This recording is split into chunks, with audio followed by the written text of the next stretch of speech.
تسويس المخابز بأنجح وأسهل طريقة. تابعوا معي الفيديو للأخير باش تعرفوا على المكونات والطريقة. عندي هنا كأس ونصف ديال الماء اللي يكون دافي مع نصف كأس ديال السكر.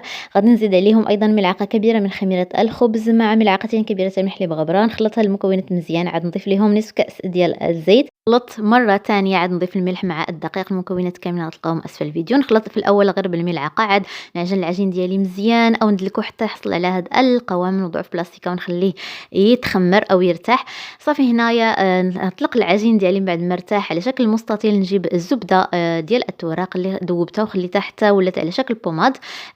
صافي غادي نجيبها نسرح على العجين كامل. عاد غادي نبدا نلفو او نطوي على هذا الشكل كيف ما كتلاحظوا معايا، كيف ما هو موضح في الفيديو. غادي نخليه يرتاح مده ديال 20 دقيقه في الثلاجه. من بعد ما ارتاح غادي نجيبو غادي نسرحو على هذا الشكل كيف ما كتلاحظوا معايا. نزول ليه الجوانب حتى نحصل على مستطيل يكون متساوي. نجيب الكريمه ديالي غتلقاو المكونات ديالها في اسفل الفيديو، ونوزعها في نصف العجين ونرد عليها العجين الثاني.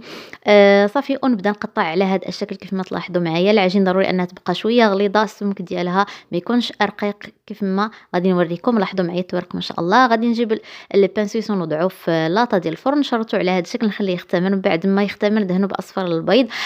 وصافي وندخلو الفرن يكون مسخن من قبل على درجه حراره 200 حتى يطيب ويتحمر على هذا الشكل. نزينو بالسكر الثقيل والصحه والراحه.